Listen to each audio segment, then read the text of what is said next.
দর্শক, বিএনপির কেন্দ্রীয় কর্মসূচির অংশ হিসেবে সিলেট নগরের রেজিস্ট্রি মাঠে জনসভা হচ্ছে। সেখানে আছেন সহকর্মী প্রত্যুষ তালুকদার, তিনি আমাদের সাথে সরাসরি যুক্ত আছেন। প্রত্যুষ, সমাবেশ কেমন দেখছেন জানাবেন, সেখানে নেতাকর্মীদের অংশগ্রহণই বা কেমন দেখছেন? হিমাদ্রি, আমি এখন রয়েছি রেজিস্ট্রারি মাঠে। নিশ্চয়ই আমার পেছনে দেখতে পাচ্ছেন মঞ্চ প্রস্তুত এবং মঞ্চে স্থানীয় নেতৃবৃন্দ কিন্তু ইতিমধ্যে আসন গ্রহণ করেছেন, আপনি নিশ্চয়ই দেখতে পাচ্ছেন। তো তারা জানিয়েছেন যে আজকে আসলে মূলত সামনে আসন্ন রমজান উপলক্ষে দ্রব্যমূল্যের ঊর্ধ্বগতি রোধ, আইন শৃঙ্খলা পরিস্থিতির উন্নতি, পতিত স্বৈরাচারের দোসরদের বিচার এবং দ্রুত গণতান্ত্রিক যাত্রাপথে উত্তরণের জন্য নির্বাচনের রোডম্যাপ ঘোষণার দাবিতে তারা আজকের এই সমাবেশ করছেন। তো আমরা জানতে পেরেছি এখানে কিন্তু কেন্দ্রীয় নেতৃবৃন্দ উপস্থিত হবেন, বিশেষ করে অ্যাডভোকেট মুয়াজ্জেম হোসেন আলাল, যিনি আসলে বিএনপির চেয়ারপারসনের উপদেষ্টা পরিষদের অন্যতম সদস্য, তিনি থাকবেন। এছাড়াও এখানে রয়েছেন জেলা বিএনপির সভাপতি সাধারণ সম্পাদক সহ মহানগর বিএনপির সভাপতি সাধারণ সম্পাদক এবং বিএনপির চেয়ারপারসনের যারা উপদেষ্টা রয়েছেন।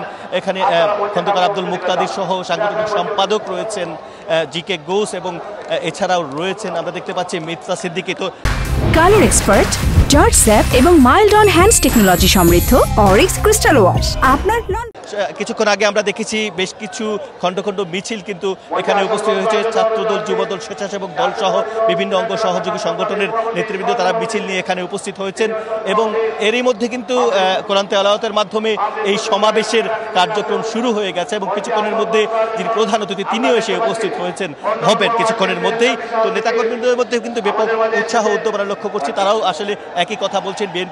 জেলা বিএনপির সভাপতি আব্দুল কাইম চৌধুরী সহ মহানগর বিএনপির সভাপতির সাথে আমাদের গণমাধ্যমের কথা হয়েছে। তারা বলছেন এর মাধ্যমে আসলে তারা তাদের যে সাম্প্রতিক সময়ের যে দাবিগুলো, যেগুলো আমি উল্লেখ করলাম, সেগুলো কিন্তু তারা উপস্থাপন করবেন এবং তারা বলছেন যে জনগণ তাদের সাথে রয়েছে। এই দাবিগুলো উপস্থাপনের মাধ্যমে দ্রুততম সময়ে নির্বাচনের রোডম্যাপ ঘোষণা এবং চলমান আইন শৃঙ্খলা পরিস্থিতির উন্নয়ন সহ বিভিন্ন দাবি তারা তুলে ধরবেন সাধারণ মানুষের কাছে। তো এখন পর্যন্ত আসলে জানা গেছে যে কিছুক্ষণের মধ্যেই অনুষ্ঠানের প্রধান অতিথি এসে উপস্থিত হবেন, তবে স্থানীয় নেতৃবৃন্দ এরই মধ্যে বক্তব্য দেওয়া শুরু করেছেন। এই হচ্ছে সিলেটের সমাবেশের সর্বশেষ পরিস্থিতি। প্রত্যুষ, ধন্যবাদ আপনাকে।